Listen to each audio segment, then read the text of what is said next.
আসসালামু আলাইকুম viewers, welcome to three sister kitchen USA. আজকে আমার রেসিপি মিষ্টি কুমড়ার ফুলের বড়া অথবা মিষ্টি কুমড়ার ফুলের পাকোড়া, যে যাই বলেন কিনা এই রেসিপিটা খেতে খুবই টেস্টি হয়। আপনারা সবাই কেমন আছেন? আশা করি আপনারা সবাই ভালো আছেন, আমিও ভালো আছি। তাহলে চলুন কিভাবে কি করছি দেখে নিই। এখানে আমি বেশ কিছু মিষ্টি কুমড়ার ফুল নিয়ে নিয়েছি। আমি এখন ক্লিন করব।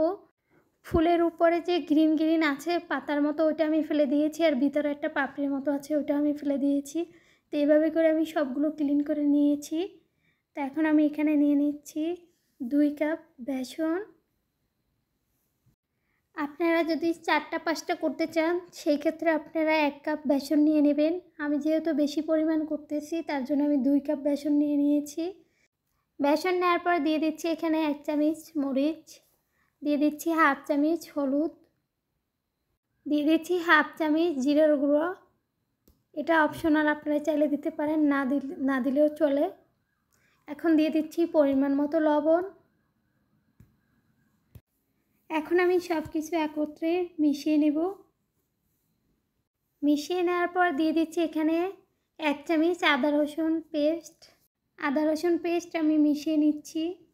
মিশিয়ে এখন আমি দিয়ে দিচ্ছি যে কাপ থেকে আমি বেসন দিয়েছিলাম সেই কাপ থেকে মেপে মেপে আমি পানি দিয়ে দিচ্ছি। তো আমি প্রথমে 1 মগ দিয়ে দিয়েছি। আমি এভাবে করে অল্প অল্প পানি দিব আর মিশিয়ে নেব। দেন এখন আমি মিশিয়ে নিচ্ছি। এখন আমি দিয়ে দিচ্ছি অ্যানাদার মগ। এখন আমি মিশিয়ে নিচ্ছি আবারও। দেন আমি মিশিয়ে নিয়েছি। এখন আমি এখানে দিয়ে দিচ্ছি হাফ চামচের কম খাবার সোডা।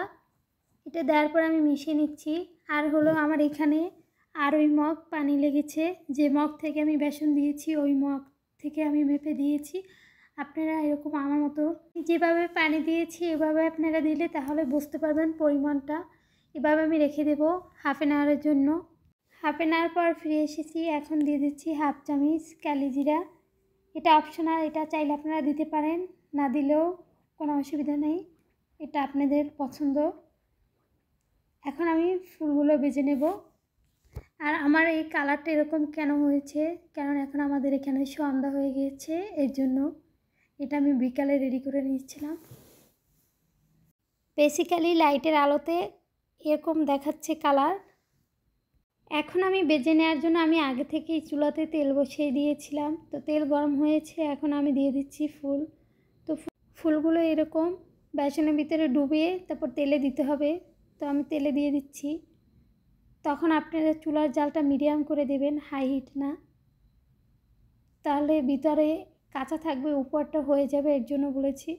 তো এখন আমি দিয়ে দিচ্ছি, দেখতেই পাচ্ছেন একটা করে আমি দিয়ে দিচ্ছি। আমি কিন্তু অনেকগুলো করে দিয়ে দিয়েছি। এখন আমি ঘুরে দিচ্ছি, বিকজ আমার এখানে আমি তো কড়াইতে নিয়েছি, এর জন্য কড়াইটা অনেক বড়, এর জন্য আমি বেশি করে দিয়েছি। আপনারা চাইলে বড় কিছু নিলে এরকম দিতে পারেন, আবার ছোট হইলে আপনারা দুটো দুটো করে বেজে নিতে পারেন। এটা খুবই ইজি হয়ে গিয়েছে। এখন আমি উঠিয়ে নিচ্ছি। আমি সেমভাবে সবগুলো বেজে নেব। দেন আমি সবগুলো সেমভাবে বেজে নিয়েছি। আর এইগুলো খুবই কিন্তু মশমশা হয়েছে। আপনারা গরম গরম পরিবেশন করে নেবেন, খেতেও খুবই টেস্টি হয়েছে। তো আমার এই রেসিপিটা কীরকম লাগছে আপনারা অবশ্যই এটা লাইক করে দেবেন। আর আপনাদের ভালো লেগে থাকলে আপনারা কমেন্ট বক্সে আমাকে কমেন্ট করে জানাবেন। আমার চ্যানেলে নতুন হয়ে থাকলে আপনারা অবশ্যই সাবস্ক্রাইব করে দেবেন, তাহলে আমার নতুন নতুন রেসিপিগুলো আপনারা পেয়ে যাবেন। তো আজকের মতো এই পর্যন্ত। সবাই ভালো থাকবেন, সুস্থ থাকবেন। আসসালামু আলাইকুম।